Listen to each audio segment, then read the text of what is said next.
I never imagined my 35th birthday would become the night I discover my father had been slowly killing our entire bloodline for decades, using birthday cakes as his weapon of choice. My name is Amara Washington, and I'm about to tell you a story that will make you question everything you think you know about family, trust, and the lengths some people will go to hide their darkest secrets. What happened that night at the Crimson Rose restaurant in downtown Detroit changed not just my life, but exposed a conspiracy so twisted it still makes my hands shake when I think about it. If you're watching this, please like and subscribe to Voices of Rosa and tell me in the comments what you would do if you discovered this truth about your own family.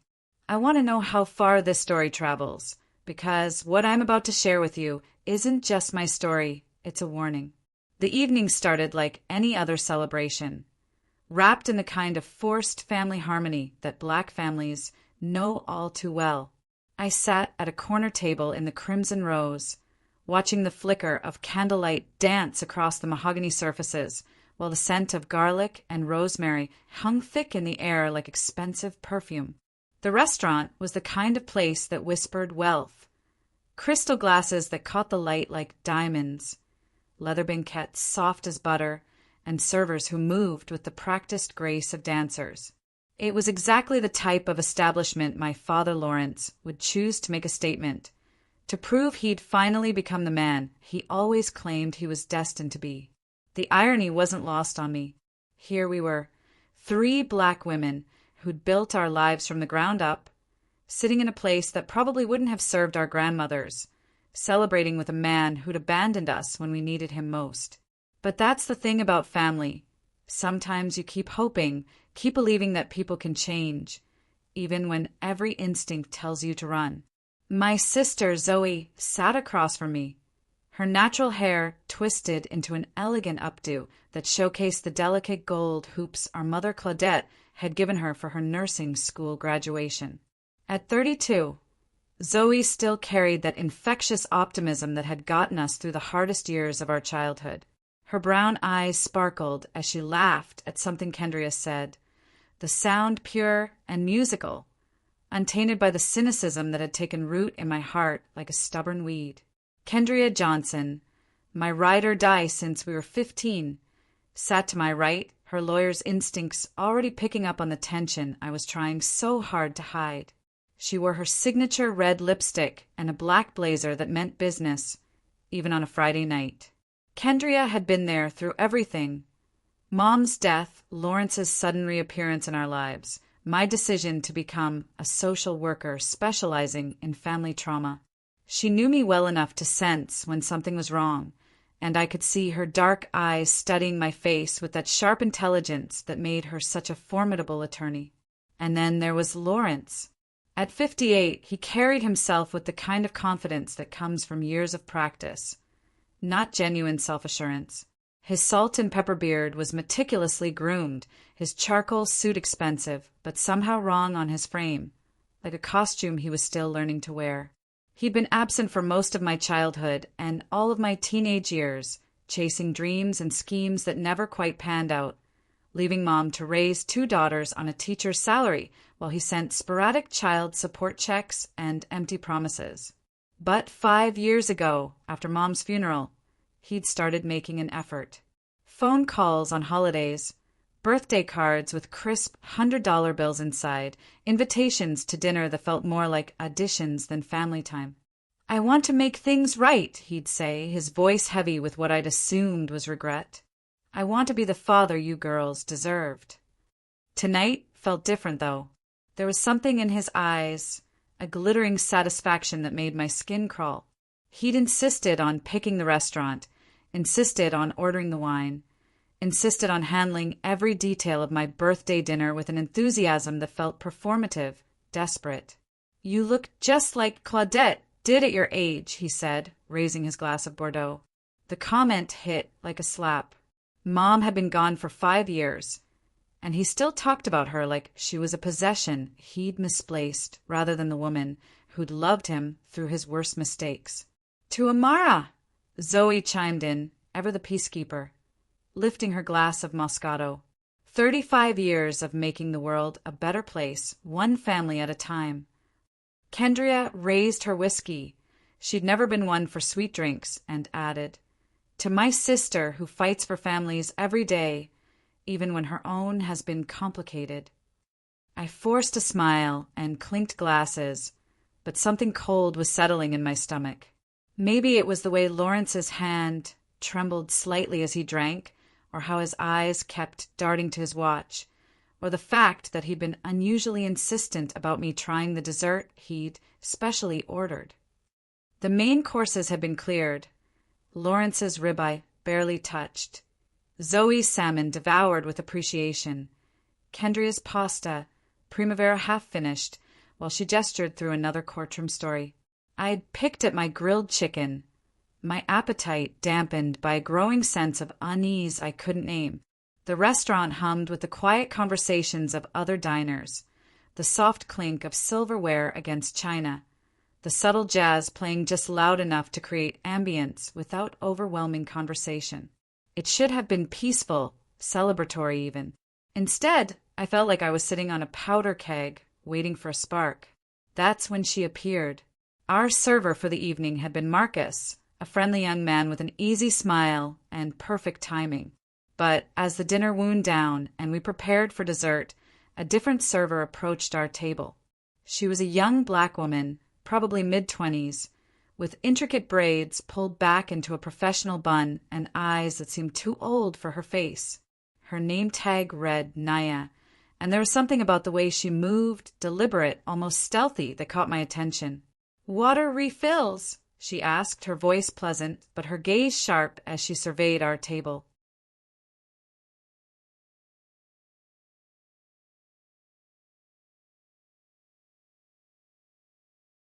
"Please," Zoe said, pushing her glass forward with a bright smile. As Naya worked her way around the table, refilling glasses with practiced efficiency, I noticed Lawrence watching her with an intensity that made me uncomfortable. When she reached my glass, her hand brushed against mine for just a moment, deliberate, intentional. I felt the slip of paper press against my palm, small and urgent. My heart began to race. Naya's eyes met mine for a split second, and in that brief connection, I saw something that made my blood run cold. Fear. Raw, desperate fear. She finished refilling the glasses and melted back into the restaurant's rhythm as if nothing had happened. But my hands were shaking as I discreetly palmed the note. Lawrence was saying something about the wine selection, his voice booming with false joviality, while Zoe laughed and Kendria nodded politely. But all I could hear was the rush of blood in my ears. "Excuse me," I said, standing on unsteady legs. "I'll be right back." The bathroom was a sanctuary of marble and soft lighting, all rose gold fixtures and fresh orchids. I locked myself in the furthest stall and unfolded the note with trembling fingers. The handwriting was rushed but clear. "Your cake is poisoned. Don't let anyone eat it. Meet me by the back entrance in 5 minutes. Your life depends on it. N. Poison cake." The words swam before my eyes as my knees nearly buckled. I gripped the stall door, fighting waves of nausea and disbelief. This had to be a mistake, a prank, someone's idea of a sick joke. But even as I tried to rationalize it away, pieces of a puzzle I didn't know existed began clicking into place. Mom's mysterious illness 5 years ago. The way it had come on so suddenly, so aggressively, despite her previously perfect health.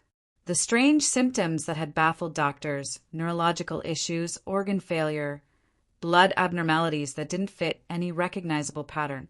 And Lawrence, always there with her medications, brewing her special teas, insisting on preparing her meals during those final, horrible months. I thought of my cousin Denise, who died of a rare autoimmune disorder just 2 years ago. My great-aunt Ruth, who'd succumbed to complications from diabetes despite managing it successfully for decades. Uncle Marcus, not the server, but Mom's younger brother, who died in his sleep at 45, perfectly healthy one day and gone the next. All of them had been at family gatherings where Lawrence had made a point of bringing dessert. My reflection stared back at me from the ornate mirror, a 35-year-old black woman with my mother's cheekbones and my father's stubborn chin, wearing a burgundy dress that had made me feel powerful just hours ago. Now I looked small, vulnerable, like prey that had finally scented the predator. I splashed cold water on my face, trying to think clearly. If the note was real, if the cake really was poisoned, then Lawrence, the man I'd been trying so hard to forgive, to build a relationship with, was a monster beyond my worst nightmares. And Zoe and Kendria were sitting at that table, waiting for birthday cake, trusting in a celebration that was actually an execution. The bathroom door seemed to weigh 1,000 pounds as I pushed it open and walked back through the restaurant. Everything looked the same. The soft lighting, the elegant diners, the gentle hum of conversation. But now it felt like a stage set, a beautiful facade hiding something rotted and dangerous. At our table, the cake had arrived. It was a masterpiece of culinary art. 3 layers of what looked like German chocolate, covered in rich ganache and decorated with intricate buttercream roses. 35 candles flickered on top like tiny warning beacons, casting dancing shadows across the faces of the 3 people I loved most in the world. There she is. Lawrence boomed, his smile too wide, too bright. We were just about to start without you. Zoe was already reaching for the cake server, her eyes bright with excitement. Amara, this looks incredible. Dad really outdid himself. It's beautiful, I managed, my voice sounding hollow to my own ears. Kendria was studying me with those sharp lawyer eyes. You okay, girl? You look like you've seen a ghost. If only she knew. Lawrence stood up, raising his wine glass again. Before we cut the cake, I want to say something. His voice carried across our table with theatrical gravity. Amara, sweetheart, I know I haven't been the father you deserved. I know I made mistakes, left when I should have stayed, chose myself over my family more times than I can count. He paused, and I swear I saw something flicker across his face. Not regret, but anticipation. But tonight, on your 35th birthday, I want you to know how proud I am of the woman you've become. You've dedicated your life to healing families, to helping children who've been hurt by people who were supposed to protect them. You're everything your mother hoped you'd be.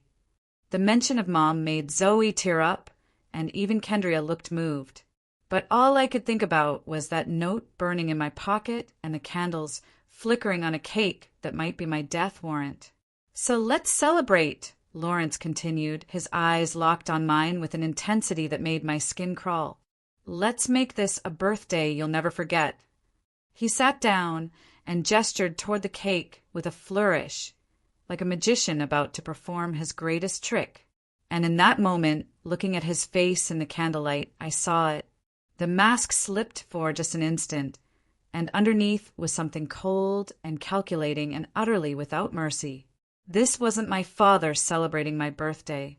This was my executioner, savoring his final moment of power.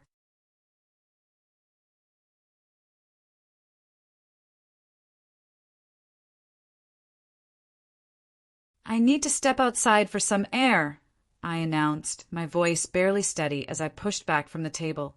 The candles on the poisoned cake seemed to mock me with their innocent flickering, each flame a tiny beacon of impending doom. But the cake, Zoe started, her voice bright with anticipation. Give me just a minute, I interrupted, already backing away from the table. I'm feeling a little overwhelmed. You know how birthdays make me emotional. Kendria's sharp eyes tracked my movement, her lawyer instincts clearly picking up on something amiss. Want company? No, I just need a moment alone. The lie tasted bitter on my tongue, but I couldn't risk involving them until I understood what we were dealing with. Lawrence's face remained perfectly composed, but I caught the flash of something darker behind his eyes, annoyance perhaps, or calculation. Don't be too long, sweetheart. The candles are already starting to drip. How fitting. Everything about this man was melting away to reveal something hideous underneath.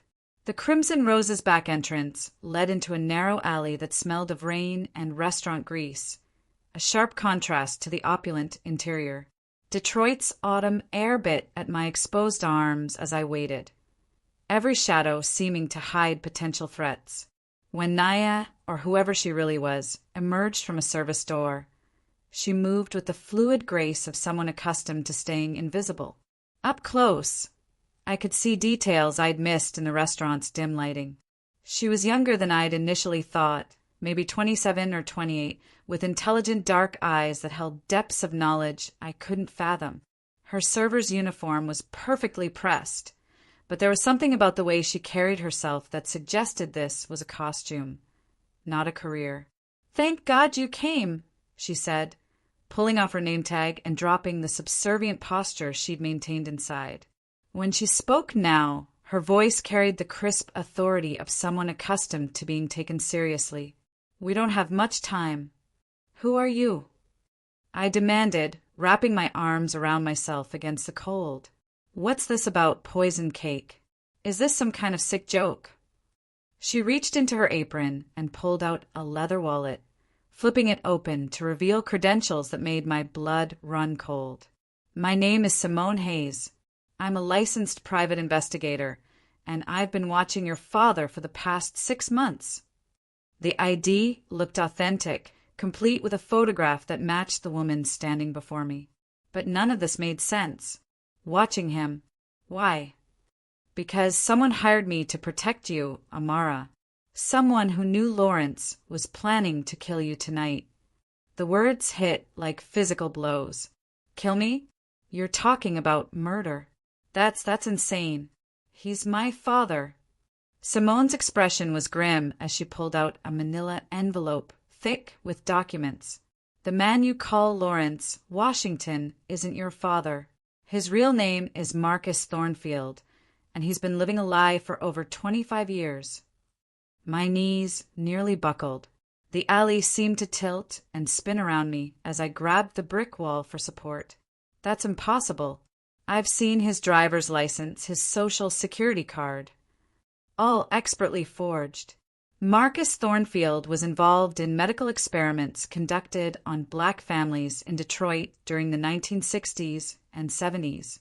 When those experiments were exposed and shut down, he disappeared. Lawrence Washington was a real person, a brilliant black scientist who was murdered so Marcus could steal his identity. She thrust the envelope toward me, and with trembling hands I opened it. The first document was a death certificate dated 1989 for one Lawrence James Washington, age 33, cause of death listed as accidental drowning. Below it was a photograph of the real Lawrence, a man who looked nothing like the person I'd called father my entire life. "I don't understand," I whispered, but even as I said it, memories were shifting and realigning in my mind like pieces of a broken mirror finding their true pattern. The real Lawrence Washington was developing revolutionary treatments for genetic disorders that disproportionately affected Black Americans, Simone continued, her voice gentle but relentless. He was also researching the long-term effects of environmental racism, how toxins in predominantly Black neighborhoods were creating hereditary health issues. Marcus killed him for his research and his identity, then used that identity to gain access to Black families. She flipped to another document, a medical research proposal dated 1990, bearing Lawrence's forged signature. The title made my stomach lurch. Longitudinal Study of Inherited Toxin Resistance in African American Bloodlines. "He's been using your family as test subjects, Amara. For over 20 years, he's been slowly poisoning you, studying how different compounds affect your genetic line, documenting the results, and selling the data to pharmaceutical companies." The alley was spinning now, my vision tunneling as the full horror of what she was saying sank in. My mother. Claudette was his longest-running subject. He married her to gain access to her family line, had children with her to study inherited resistance patterns. then systematically poisoned her over the course of decades while documenting every symptom, every progression. I was going to be sick. The elegant dinner I'd barely touched was rising in my throat as memories crashed over me like a tsunami. Mom's inexplicable illnesses throughout my childhood, migraines that would leave her bedridden for days, mysterious stomach ailments that doctors could never diagnose, the way she seemed to age rapidly after Lawrence left, only to decline even faster when he returned. The cancer that killed her wasn't natural, Simone said quietly. He induced it with repeated exposure to carcinogenic compounds, then documented her body's response as it fought and ultimately lost the battle. "Stop!" I gasped, doubling over as Bal burned my throat. "Please, just stop."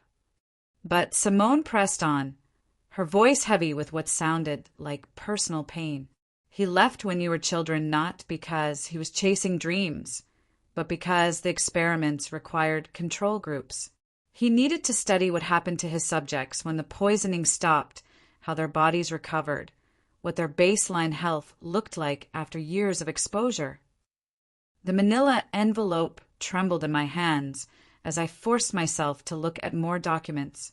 Medical records with forged signatures, insurance claims for family members I'd thought died of natural causes, bank statements showing payments from companies with names like Genetic Solutions Incorporated and Heritage Biotech. "My cousin Denise," I whispered, remembering her sudden decline. Exposure to experimental compounds designed to trigger autoimmune responses. He was studying how certain toxins could be weaponized against specific genetic markers common in people of African descent. Uncle Marcus. Cardiac arrest induced by a compound that mimics natural heart failure, completely undetectable in standard autopsies. Each revelation felt like another weight added to my chest, making it harder to breathe. The scope of the betrayal was beyond anything I could have imagined. This wasn't just a father who'd abandoned his family. This was a systematic predator who'd infiltrated our lives for the sole purpose of using us as laboratory rats.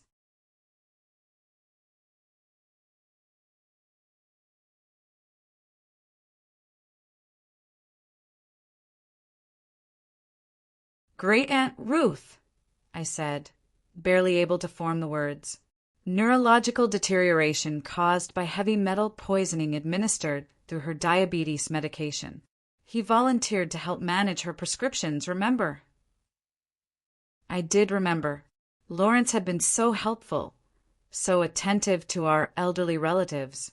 He'd made a point of bringing them special meals, helping with their medications, offering to drive them to doctor's appointments. We'd thought he was finally becoming the family man he'd never been before. Instead, he'd been methodically murdering them. "How many?" I asked, my voice raw. "How many people in my family has he killed?" Simone's expression was haunted.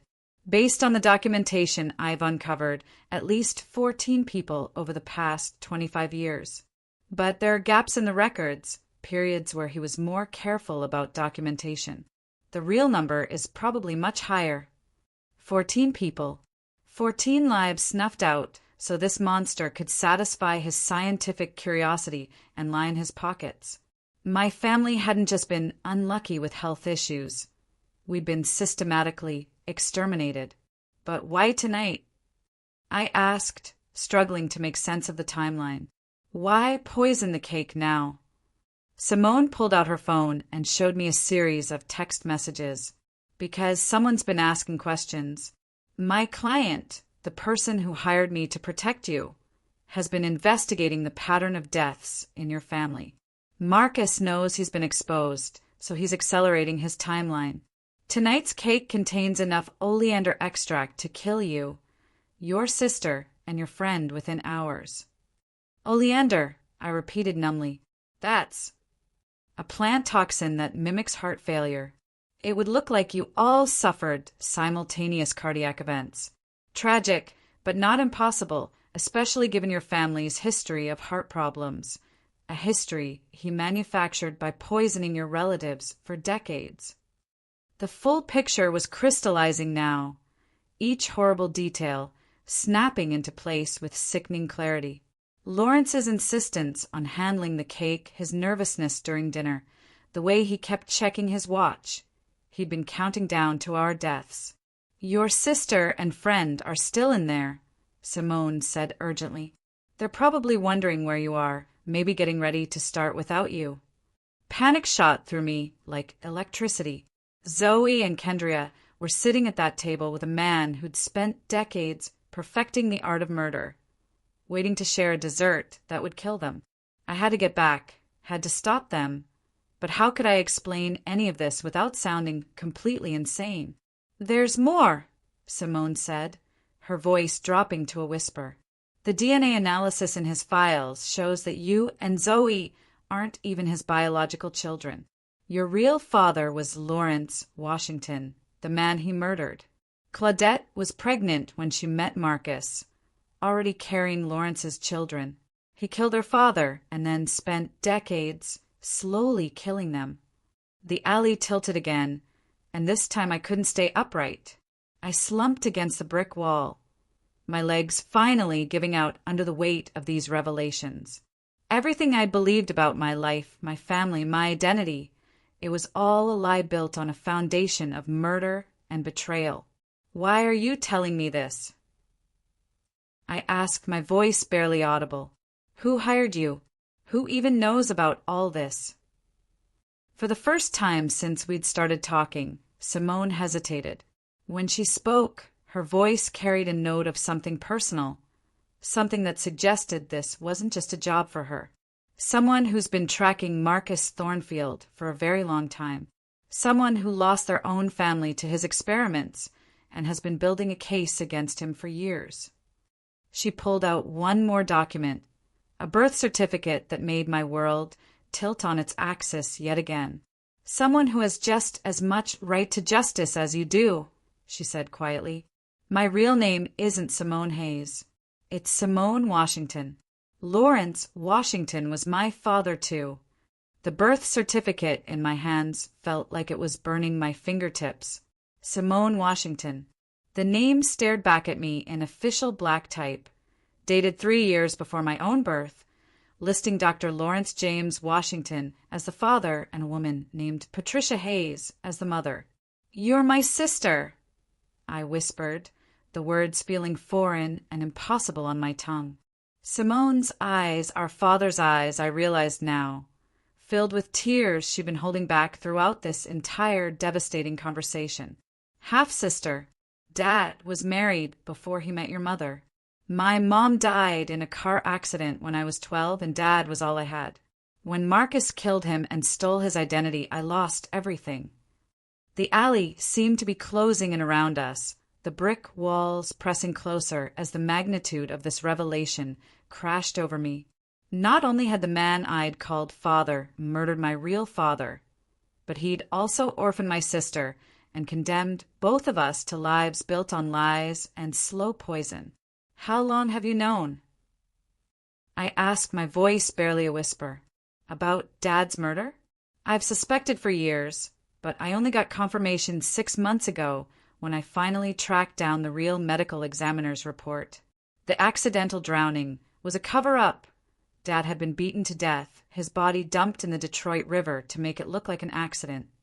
She pulled out her phone and scrolled to a photograph that made my stomach lurch. It was a crime scene photo, clearly taken decades ago, showing a man's body on a riverbank.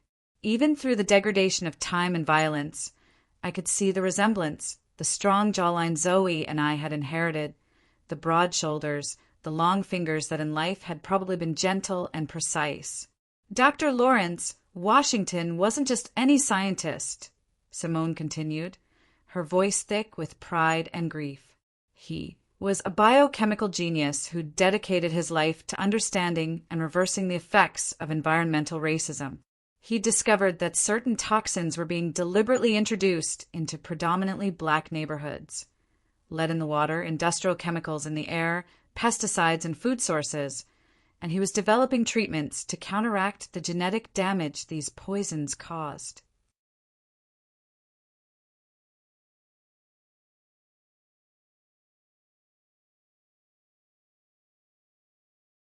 She showed me another document, a research proposal dated 1988 that bore our father's real signature.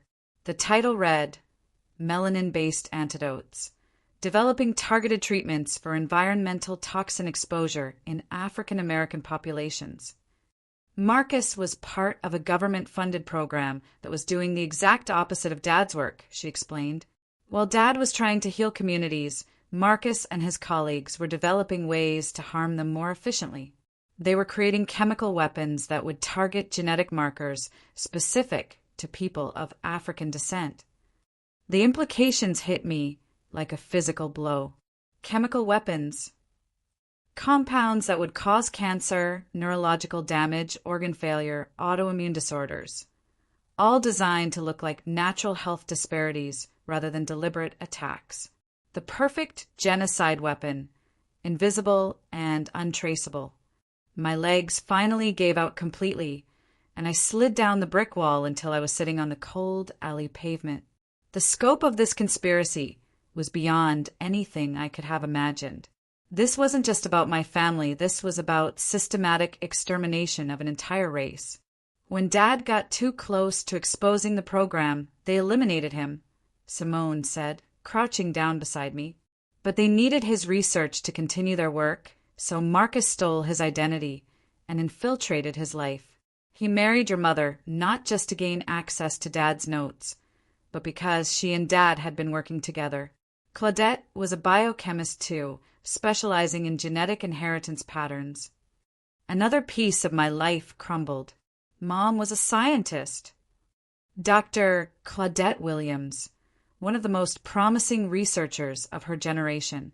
She'd been developing treatments alongside Dad, focusing specifically on how mothers could pass resistance to environmental toxins to their children through genetic expression. I thought of my mother as I'd known her, an elementary school teacher who worked long hours and worried about paying bills, who sang while she cooked and helped us with homework at the kitchen table. Never once had she mentioned being a scientist, having a career that could have changed the world. Marcus destroyed that too, Simone said, reading my expression. When he married her under Dad's stolen identity, he convinced her to abandon her research, to focus on being a wife and mother instead. He systematically isolated her from her colleagues, made her doubt her abilities, until she believed she was just a teacher who'd briefly dabbled in science. The manipulation was breathtaking in its cruelty. He hadn't just killed our father and stolen his life.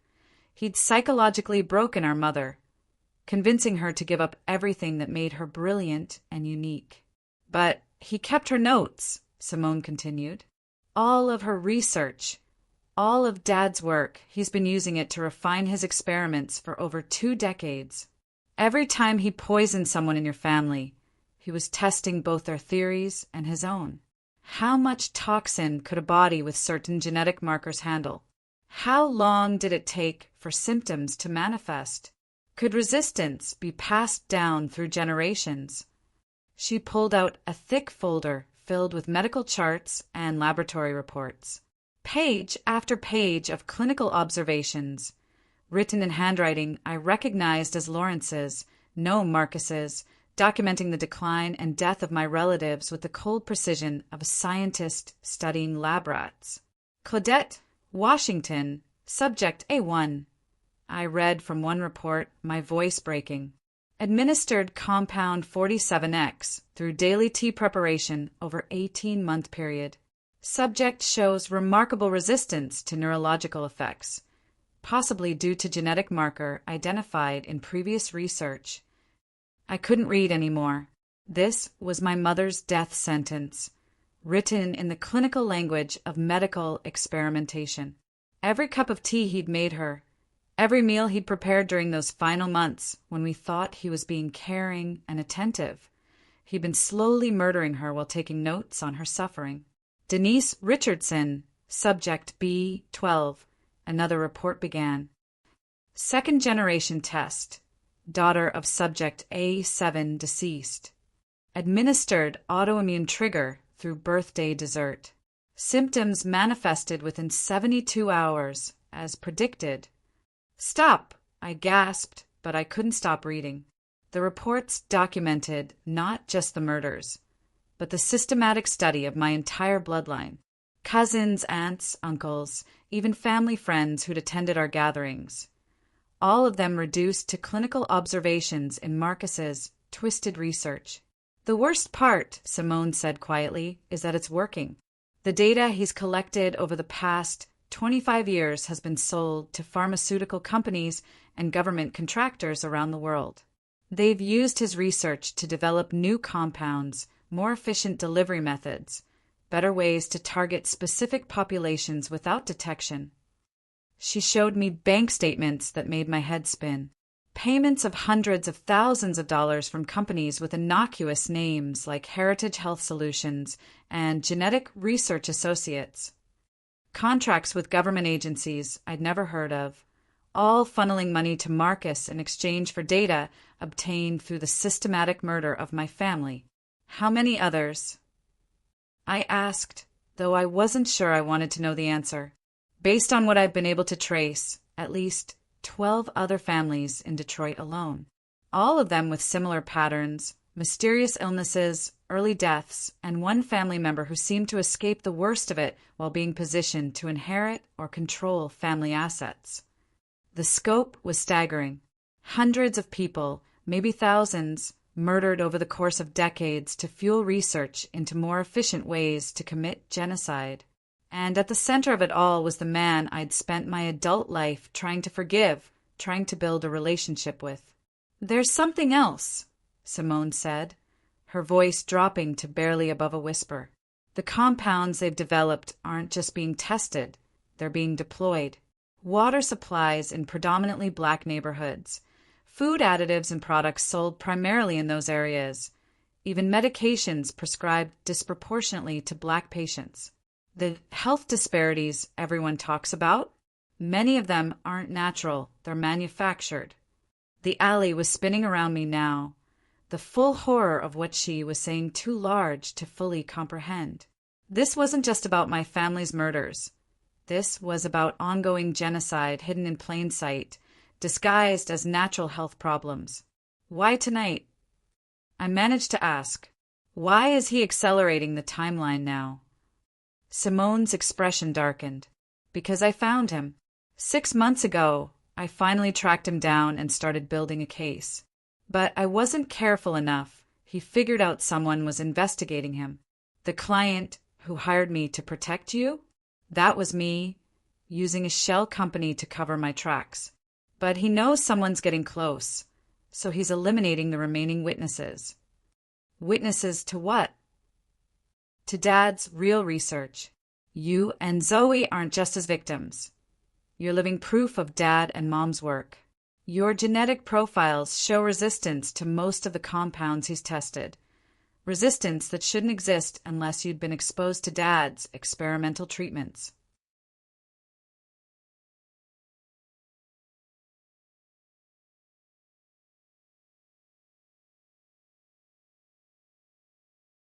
She pulled out a laboratory report that made my hands shake. Claudette was pregnant with you when she was working with Dad. She was testing treatments designed to protect unborn children from environmental toxins. You and Zoe were essentially immunized in the womb against the very compounds Marcus has been using to kill your relatives. The irony was devastating. Our real father had tried to protect us from exactly the kind of poison our fake father had spent decades administering. We'd survived not because we were lucky, but because love had literally built protections into our DNA. But the immunity isn't complete, Simone warned. The compound in tonight's cake is specifically designed to overwhelm those protections. He's been studying your resistance patterns for years, calibrating the perfect dose to kill you despite your inherited defenses. My phone buzzed in my pocket, a text from Zoe. "Where are you? We're getting worried. The candles are almost burned down." Panic shot through me like electricity. They were still sitting at that table, waiting to share a dessert that would kill them, trusting in a celebration that was actually an execution designed specifically to overcome the very protections our real father had died trying to give us. "We have to go back," I said, struggling to stand on legs that felt like water. We have to stop them. Not we, Simone said firmly. Me. If Marcus sees us together, he'll know the investigation has gone too far. He might panic and try something more immediate, more violent. I can't just leave them there with him. You have to. But first, there's one more thing you need to know. She pulled out a final document, this one bearing official government seals and redacted sections. The program Marcus was part of, it's still running. Bigger than ever, actually. What started as a military project has evolved into a multi-billion-dollar industry spanning pharmaceutical companies, chemical manufacturers, even agricultural corporations. The document was labeled Project Melanin Shield Penetration, Phase 7 Implementation. Even with the redactions, I could see enough to understand that this wasn't just historical. It was current, ongoing, expanding. They've been refining the delivery methods, Simone explained. Food additives, water, treatment chemicals, even ingredients in common medications. All designed to target genetic markers that are predominantly found in people of African descent, Native Americans, and other minority populations. The magnitude of it was overwhelming. This wasn't just about avenging my family. This was about exposing and stopping an ongoing genocide that had claimed thousands of lives and would claim thousands more if it continued. Together, you and I represent the last direct threat to this operation, Simone said. We're the daughters of the scientist who tried to expose them, carrying genetic evidence of his protective treatments. As long as we're alive, we're proof that their weapons can be defeated. And tonight was supposed to be the night they eliminated that proof forever. My phone buzzed again. This time it was Kendria. Girl, you better get back in here before I eat your cake myself. Lawrence is starting to look annoyed. The threat was immediate and deadly, but now I understood the stakes. This wasn't just about saving my sister and best friend from a poisoned cake. It was about preserving evidence that could expose and destroy a conspiracy responsible for the systematic murder of countless Black families. What do we do? I asked, my voice steadier now that I understood the full scope of what we were fighting. Simone's expression hardened with determination. We give them exactly what they're not expecting. They think they're eliminating the last witnesses to their crimes. Instead, we're going to turn tonight into the beginning of their downfall. In the cold Detroit alley, surrounded by the evidence of my family's systematic murder, my mind shifted into a clarity I'd never experienced before. The social worker in me, the woman who'd spent years helping families navigate trauma and find justice, merged with something older and more primal, the daughter of a brilliant scientist who died trying to protect people like us. We can't just call the police, I said, my voice steady despite the magnitude of what we were facing. Even with all this evidence, how do we prove a conspiracy this massive? How do we expose a network that has government contracts and pharmaceutical company backing? Simone nodded grimly. Marcus has been covering his tracks for decades. He's got connections, resources, legal protection we can't even imagine. If we go through normal channels, the evidence will disappear and we'll end up as mysterious accident victims within a week. Then we don't go through normal channels. The plan was forming in my mind with crystalline precision, each piece clicking into place like the components of a complex chemical equation. We make them expose themselves. What do you mean? I stood up, brushing dirt from my burgundy dress, feeling the weight of my ancestors' resilience flowing through my veins. Marcus thinks he's eliminated all the threats to his operation except for us. He's confident, maybe even cocky about tonight. That overconfidence is going to be his downfall. Simone's eyes lit up with understanding. You want to turn the tables on him. I want to do more than that. I want to destroy the entire network, not just Marcus, but everyone he's working with. And I want them to confess to their crimes while experiencing exactly what our family members went through.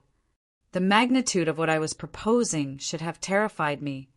but instead I felt a cold satisfaction settling in my chest. These people had spent decades perfecting the art of invisible murder, using their victims' trust and love against them.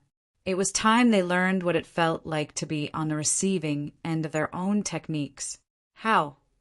Simone asked, but I could see she was already following my train of thought. Marcus mentioned business partners during dinner. He's not working alone. There's a whole network of people involved in this operation.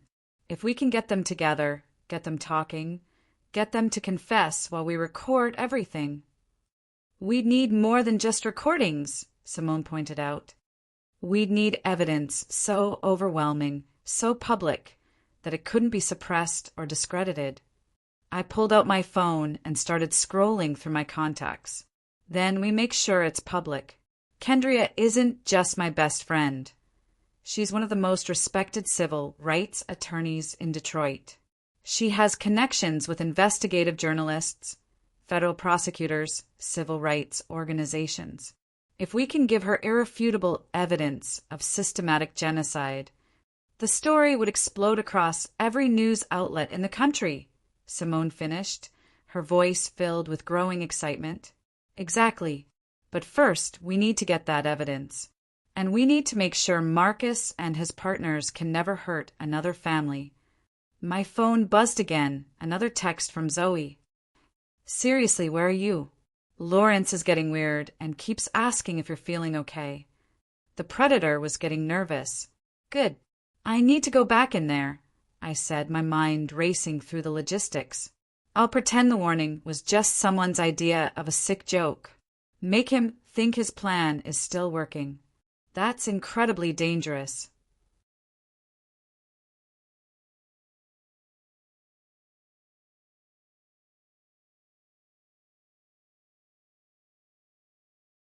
Not if we do this right. Here's what we're going to do. I pulled out a pen and started writing on the back of one of Marcus's own research documents. The irony not lost on me. I go back, play the role of the oblivious daughter. Tell them the note was just some random prank, laugh it off, eat a small piece of cake to show I'm not suspicious. Simone grabbed my arm. Amara, you can't eat that cake. Even a small amount. Will it kill me immediately? No, the compound takes several hours to reach lethal levels, but then I can handle a small bite. I've got some of Dad's genetic protections, remember? Besides, if I don't eat any, Marcus will know something's wrong. She looked skeptical, but I pressed on. While I'm playing my part, you're going to be busy. I need you to gather every piece of evidence you have. All the documents, the medical records, the financial statements, everything. Get it to a secure location and make copies. Already done. I've got everything stored in 3 different locations and uploaded to encrypted servers. Smart. Good. Now, here's the real plan. I'm going to convince Marcus to host a celebration dinner at his house tomorrow night. Tell him I want to make up for cutting tonight short, that I want him to invite his business associates so I can meet the people who've been important to him. Understanding dawned in Simone's eyes. You want to get the whole network together. Exactly. And when they're all there, comfortable and off guard, celebrating what they think is their final victory, we're going to record their confessions and serve them a taste of their own medicine. The compounds from his lab? Poetic justice. Each of them is going to experience exactly what they put our family through, but in an accelerated timeline. Not lethal. I'm not a murderer like they are, but enough to incapacitate them while they confess to their crimes on camera. Simone was quiet for a moment, considering the plan. It's risky. If something goes wrong, then we make sure nothing goes wrong. You said you've been investigating this for months. Do you know where he lives? Where he keeps his laboratory equipment? His house in Bloomfield Hills. He's got a fully equipped lab in the basement, complete with samples of every compound he's developed over the past 2 decades. Perfect. That's where we'll host his goodbye party. I started walking back toward the restaurant, but Simone caught my arm again. Amara, there's something else you need to know. The network isn't just local, it's international. Marcus has partners in pharmaceutical companies across 3 continents. Even if we expose him, the larger operation will continue. Not if we do this right. Marcus isn't just a test subject researcher. He's the keeper of the original data. All of those companies are dependent on his research to develop their compounds. Without his documentation, without the genetic profiles he's developed over 25 years, their entire program collapses. You want to destroy the research. I want to turn it against them. Dad and Mom's work was about protection, about healing. We're going to use that research to develop antidotes, treatments, ways to reverse the damage they've done to communities across the country. The full scope of what we could accomplish was staggering. Not just justice for our family, but potentially saving thousands of lives by exposing and destroying a genocide program that had been operating in the shadows for decades. I need to get back before they get suspicious, I said, heading toward the restaurant's back entrance. Give me your phone number. I'll text you with the details once I've set everything up with Marcus. Amara. Simone's voice stopped me at the door. Are you sure you can do this? Sit there with him, pretend everything's normal, knowing what you know. I thought about my mother's final months, the way she'd suffered while trusting the man who was slowly killing her. I thought about Cousin Denise, Uncle Marcus, Great Aunt Ruth, and all the other family members whose deaths had been dismissed as tragic but natural. I thought about the thousands of other families who'd lost loved ones to this conspiracy, who'd never known their grief was manufactured by monsters in lab coats. I've been pretending my whole life, I said quietly. Pretending I didn't resent him for leaving. Pretending I could forgive him for abandoning us. Pretending that maybe this time he'd actually changed. What's one more performance? Back inside the Crimson Rose, the warmth and elegance felt oppressive, like a beautiful cage designed to trap prey. I slipped back to our table, where Zoe, Kendria, and Marcus were engaged in what looked like increasingly strained conversation. There she is. Marcus boomed, his relief barely concealed behind false joviality. We were starting to worry about you, sweetheart. Sorry about that, I said, sliding back into my seat with what I hoped was a sheepish smile. Some crazy person left me a note claiming the cake was poisoned. Can you believe that? Who comes up with stuff like that? I laughed as if it was the most ridiculous thing I'd ever heard, watching Marcus's face carefully. For just a moment, something flickered behind his eyes. Disappointment? Frustration that his plan was meeting resistance? How bizarre, he said, his voice carefully modulated. Some people have very sick senses of humor, right? Anyway, I'm starving. Should we finally dig into this gorgeous cake? Zoe clapped her hands together. Finally. I've been staring at it for 20 minutes. Kendria was watching me with those sharp lawyer eyes, clearly sensing something was off, but unable to pinpoint what. I gave her the subtlest of nods, a signal we developed in high school that meant, trust me, I'll explain later. Marcus cut generous slices for everyone, his hand steady and sure. As he handed me my plate, our eyes met, and I saw the predator behind the mask more clearly than ever before. To family, he said, raising his wine glass.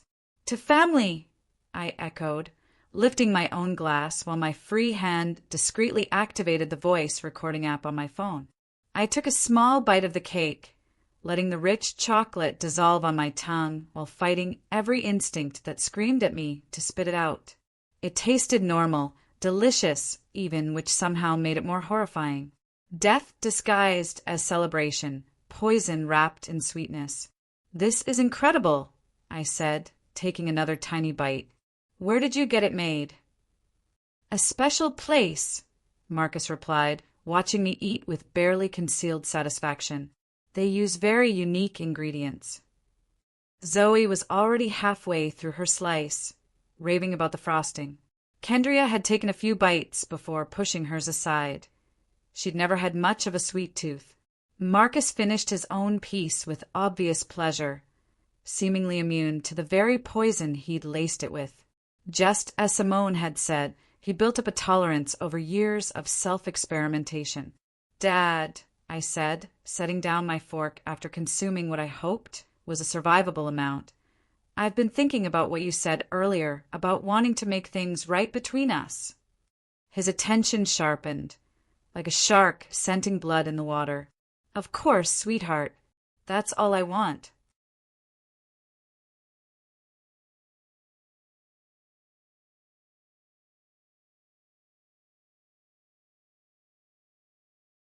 "I'd love to meet some of the people who've been important to you these past few years. Your business associates, your friends. Maybe we could have dinner at your place tomorrow night? Something more intimate than a restaurant." Marcus's eyes lit up with an enthusiasm that made my stomach turn. "That's a wonderful idea. I have some colleagues who would love to meet you and Zoe. Very accomplished people, leaders in their fields." "Perfect. Should we say 7 o'clock? I'll make all the arrangements. This is going to be a very special evening, Amara. A real celebration of family." The word family sounded obscene coming from his mouth, but I forced myself to smile. "I can't wait." As we prepared to leave the restaurant, Marcus excused himself to make a phone call. Through the window, I could see him pacing in the parking lot, speaking animatedly into his phone. Setting up tomorrow night's gathering, no doubt. Calling his partners to tell them the final phase of their operation was proceeding as planned. "Girl, what is going on with you tonight?" Kendria asked the moment Marcus was out of earshot. "You've been acting strange since you went to the bathroom." "I'll explain everything later," I promised. "But I need you to trust me on something. Tomorrow night, when we go to Marcus's house, I need you to bring your camera equipment. The good stuff with multiple angles and backup recording." Kendria's lawyer instincts kicked in immediately. "Why? What kind of evidence are we documenting?" "The kind that's going to change everything." Zoe was looking between us with growing concern. "Amara, you're scaring me. What's really going on?" I looked at my sister, my beautiful, optimistic sister who still believed the best of people despite everything life had thrown at us. Tomorrow night, her world was going to shatter just like mine had tonight. But hopefully, by the time the truth came out, we'd also have justice. "I'll explain everything tomorrow," I said, reaching over to squeeze her hand. "But right now, I need you both to promise me something. No matter what happens tomorrow night, no matter what you hear or see, you'll trust that I know what I'm doing." They exchanged worried glances, but both nodded their agreement. Marcus returned from his phone call, his mood buoyant with anticipation. "All set for tomorrow night. My colleagues are very excited to meet you girls." As we said our goodbyes in the parking lot, Marcus pulled me aside for a private moment. "Amara, I want you to know how much tonight meant to me. Having my daughters back in my life, being able to provide for you, protect you. It's everything I've ever wanted." The words were carefully chosen, designed to sound loving while carrying a darker subtext. He was telling me I was under his protection now, completely within his power. If only he knew that by tomorrow night, the predator would become the prey. "I love you too, Dad," I said, the lie burning my throat like acid. As I watched his taillights disappear into Detroit traffic, I pulled out my phone and texted Simone. "It's done. Tomorrow night, 7 p.m., his house. Bring everything." Her response came back immediately. "Are you sure you're ready for this?" I thought about my real father, Dr. Lawrence Washington, murdered for trying to protect families like ours. I thought about my mother, slowly poisoned while believing she was being cared for by someone who loved her. I thought about every family member we'd lost, every community that had been targeted, every life destroyed by this conspiracy.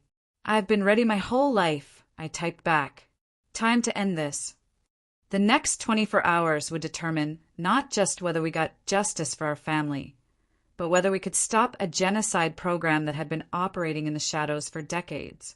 The stakes couldn't be higher, but for the first time since learning the truth, I felt something I hadn't experienced in years. Hope. Tomorrow night, the children of Dr. Lawrence Washington would finally finish their father's work. The next evening, I stood in front of Marcus's mirror-walled foyer, adjusting the tiny recording device Simone had sewn into the collar of my black dress. The Bloomfield Hills mansion was exactly what I'd expected from a man who'd built his fortune on genocide. Opulent, sterile, and cold as a tomb. Crystal chandeliers cast prismatic light across marble floors that had probably cost more than most people's houses, while abstract art that looked like expensive splashes of blood decorated the walls. "Remember," Simone's voice came through the nearly invisible earpiece, "once you get them talking, keep them focused on details. We need names, locations, financial information, everything that will hold up in court." Zoe squeezed my hand, her nurse's training evident in how she'd checked my pulse 3 times since we'd arrived. "Are you sure you're feeling okay? You've seemed off since last night." If only she knew that the small amount of oleander extract I'd consumed was currently working its way through my system, causing the slight tremor in my hands and the persistent nausea I was fighting to hide. Simone had calculated the dose carefully, enough to prove I'd been poisoned if they needed medical evidence later, but not enough to cause permanent damage, especially with the genetic protections our real father had built into our DNA. Kendria checked her purse one final time, ensuring the high-definition cameras were properly positioned and recording. As one of Detroit's most respected civil rights attorneys, she'd seen her share of horrific cases, but even she seemed shaken by the scope of what we were about to expose.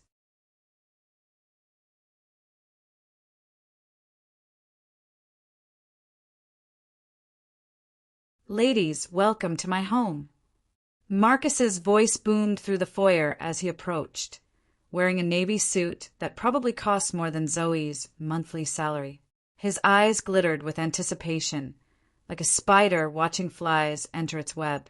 Behind him stood 3 other men, each carrying themselves with the entitled confidence of people accustomed to holding power over life and death. Simone had briefed me on each of them. Dr. Richard Sterling, a pharmaceutical executive who'd overseen the development of compounds targeting Native American genetic markers. Professor James Caldwell, a geneticist who'd spent 2 decades refining delivery methods for population-specific toxins. And Dr. Michael Torres, a government contractor who coordinated the testing programs across multiple minority communities.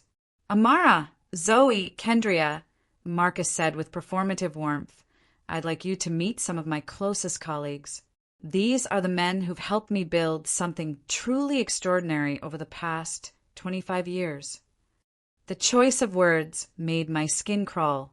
He was practically confessing already, his arrogance so complete that he couldn't resist bragging about his accomplishments, even to people he planned to murder. "It's wonderful to meet the famous Washington daughters," Dr. Sterling said, his handshake lingering uncomfortably long. "Your father has told us so much about you.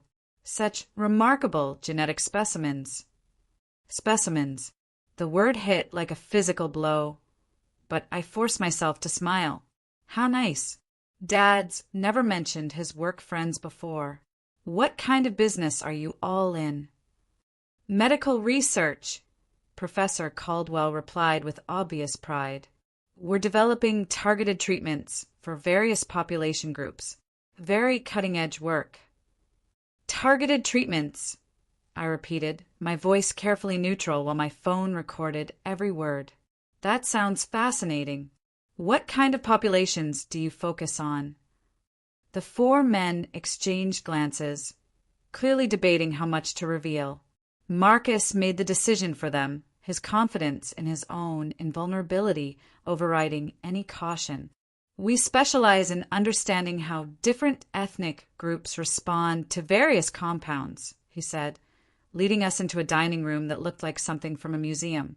It turns out that genetics play a much larger role in medical outcomes than most people realize. Certain populations are more susceptible to specific treatments than others, Dr. Torres added, pouring wine with steady hands. Our research has revolutionized how pharmaceutical companies develop their products. Kendria leaned forward with professional interest. As a lawyer, I've seen some concerning health disparities in minority communities. Are you working to address those issues? The question was perfectly calculated, giving them an opening to reveal their true motivations while maintaining her cover as an interested observer. "Oh, we're addressing them," Professor Caldwell said with a laugh that made my blood run cold. "We're studying exactly how those disparities work, what causes them, how they can be enhanced." Enhanced. They weren't even pretending anymore. Marcus raised his glass, his eyes fixed on mine with predatory satisfaction. "To the continuation of our most important work. Tonight marks the completion of a research project that's taken more than 2 decades to perfect." The toast was our cue. As the men clinked glasses and drank deeply, I saw Simone's shadow move past the dining room window. Phase 2 was beginning. "Before we eat," I said, standing up with my own glass, "I'd like to propose a toast of my own. To my father, Lawrence Washington, and to all the family members we've lost over the years." Marcus's expression flickered with confusion. "I'm Lawrence Washington, sweetheart." "No," I said quietly, setting down my glass, "you're not." The temperature in the room seemed to drop 20 degrees. Dr. Sterling's hand froze halfway to his mouth, wine glass suspended in midair. Professor Caldwell's jovial expression crumbled into something wary and dangerous. "I don't understand," Marcus said, but his voice had lost its warmth, becoming sharp and calculating.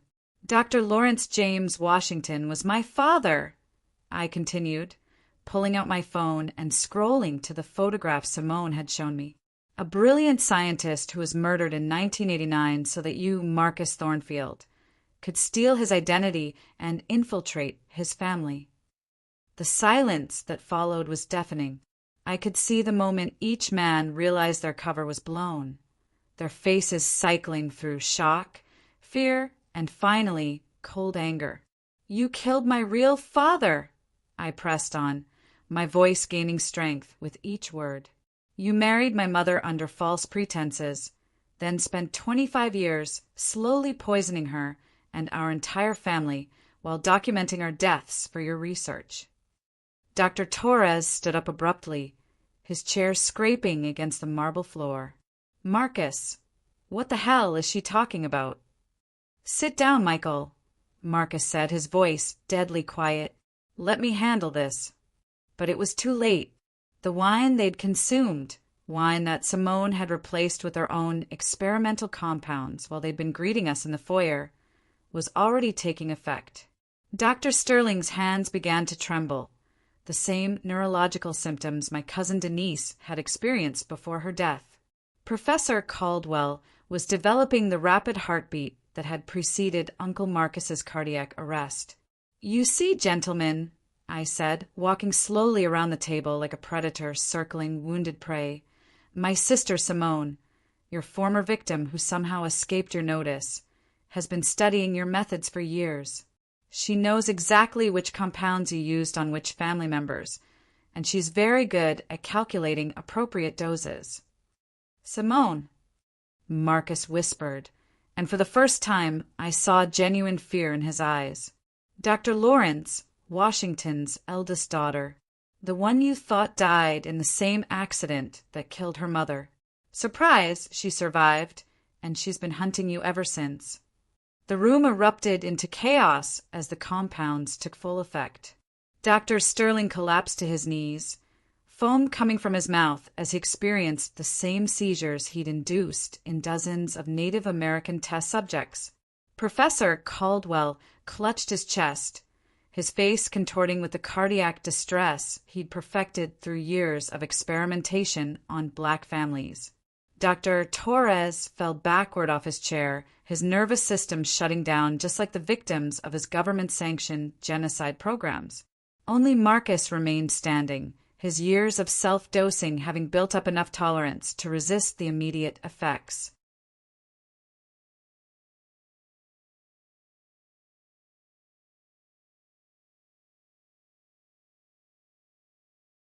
"You think you've won?" he snarled, pulling a gun from inside his suit jacket.